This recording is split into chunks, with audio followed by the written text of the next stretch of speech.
Muraho neza nanone n'ikaze kandi kari kuri YouTube channel Dr Gasangwa Patrick, kaya tugiye kuganira ku ngingo ikomeye cyane igaragaza amakosa atuma umwana ahora yiziritse ku mubyeyi we kandi ntiyigirire icyizere mu buzima.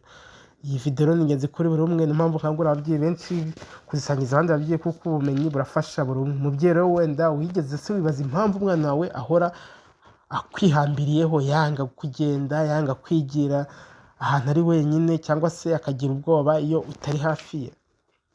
Uyu munsi rero tugiye kuvuga ku makosa akorwa n'ababyeyi atuma umwana ahora akwiziritseho kandi nta cyizere yigirira, ibintu bigira ingaruka ku buzima bwe bwose bw'ejo hazaza.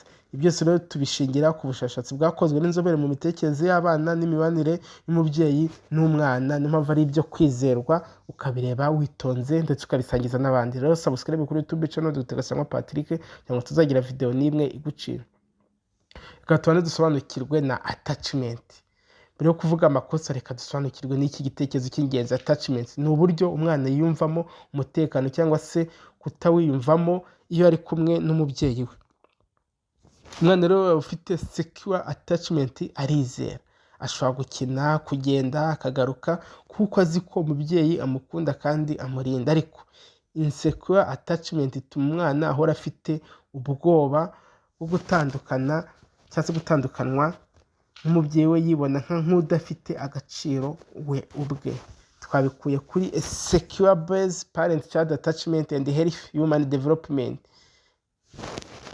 Ikosa rya mbere umubyeyi akora rigatuma umwana we ahora amwihambiriyeho n'irihe: ni ugukunda umwana birenze urugero, over protection. Ababyeyi benshi batekereza ko kurinda umwana buri kintu ari ukumukunda, ariko iyo umwana atigishijwe gukora ibintu wenyine atinya isi. Ababyeyi benshi muri ino minsi barabikora by'umwihariko kubera ko baba barabyaye abana bake, umwe cyangwa babiri. Iyo rero umubyeyi amubwira umwana we buri gihe ati witonde, ntugende, ushobora kugwa, umwana atangira kwiyumvamo ko adashoboye. Reka umwana wawe agende atembere, ariko umureba ntabwo bivuze ngo uterereye. Ingaruka bizagira ni ugutinya gukora ibintu wenyine, kudashobora gufata ibyemezo no kudashyira mu bikorwa ibyo yifuza. Ikosa rya kabiri ni ukudaheza umwana mu bitekerezo.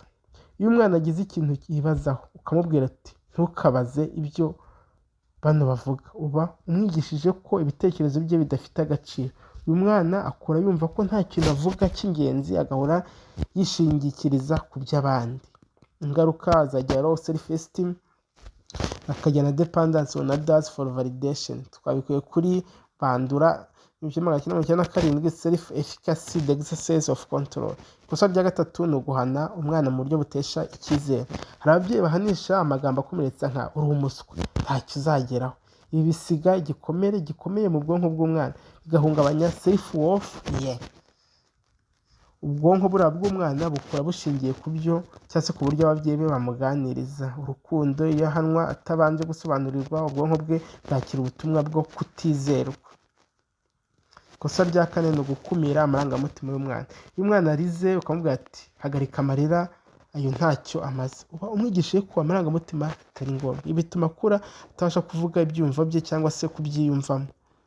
Ingaruka emotional suppression, akazajyana hanze ati mu bwana n'ubukuru bwe. Ikosa rya gatanu ni ukudaha umwana inshingano. Umwana udahabwa akazi gato mu rugo nko gusukura, guteka, kwambara, akurumva ko abandi bagomba kumukorera byose. Iyo rero akuriye mu buzima busaba kwigenga, arananirwa pe. Ikosa rya gatandatu ni ugutonesha cyangwa se kugereranya abana. Nta kintu gisenya icyizere cy'umwana nko kumubwira ngo reba uko mukuru wawe abikora.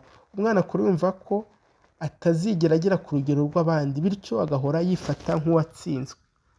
Iki ni ikosa rikomeye. Ikosa rya karindwi, kudaheza umwana mu rukundo. Umwana utemera urukundo adafite impamvu yo kwiyizera.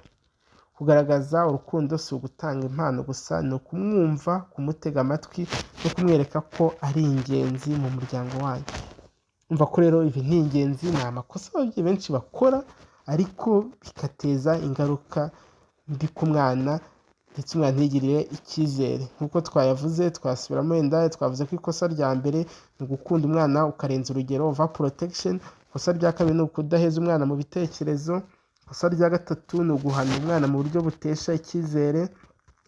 Ikosa rya kane ni ugukumira amarangamutima y'umwana wawe. Ikosa rya gatanu ni ukudaha umwana inshingano. Ikosa rya gatandatu ni ugutonesha cyangwa se kugereranya umwana n'abandi cyangwa se kugereranya abana. Ikosa rya karindwi ni ukudaheza umwana mu rukundo. Reka dusoze rero tuvuga ngo reka umwana wawe agerageze ibintu wenyine wimwizirikaho. Ikindi, umva ibitekerezo by'umwana wawe, shyira imipaka ariko ugaragaze urukundo. Ikindi, igisha umwana gushyira mu bikorwa ibyo yiyemeje. Ikindi, kora ku buryo abona ko ari umuntu ufite agaciro. Iyo umwana yize ko afite agaciro, arakura cyangwa se akurana icyizere muri we kandi agashobora kugira ejo hazaza heza. Niba rero uri umubyeyi ushaka gufasha umwana wawe kugira icyizere no kuba umuntu wubaha abandi, tangira none guhindura uko umuganiriza ndetse n'uko umufata. Ni Dr Gasangwa Patrick, twese dufite inshingano yo kurera abana bafite icyizere n'urukundo kandi cy'ejo hazaza. Nimba ino video yakunyuze, subscribe, sangiza n'abandi, kuko ndibaza kurera muri ino minsi biragoye, bisaba gufatanya nk'ababyeyi tukigishanya kandi tugahugurana. Sangiza n'abandi izi video kugira ngo nabo bumenyi ntibubacike. Bye bye, ciao ciao. Muraho neza nanone, ni kaze kandi kari kuri YouTube channel Dr Gasangwa Patrick. Haya tugiye kuganira ku ngingo ikomeye cyane igaragaza amakosa atuma umwana ahora yiziritse ku mubyeyi we kandi ntiyigirire icyizere mu buzima. Iyi video ni ingenzi kuri buri umwe, niyo mpamvu nkangurira ababyeyi benshi kuzisangiza abandi babyeyi, kuko ubumenyi burafasha buri umwe. Umubyeyi rero wenda wigeze se wibaza impamvu umwana wawe ahora akwihambiriyeho, yanga kugenda, yanga kwigira ahantu ari wenyine.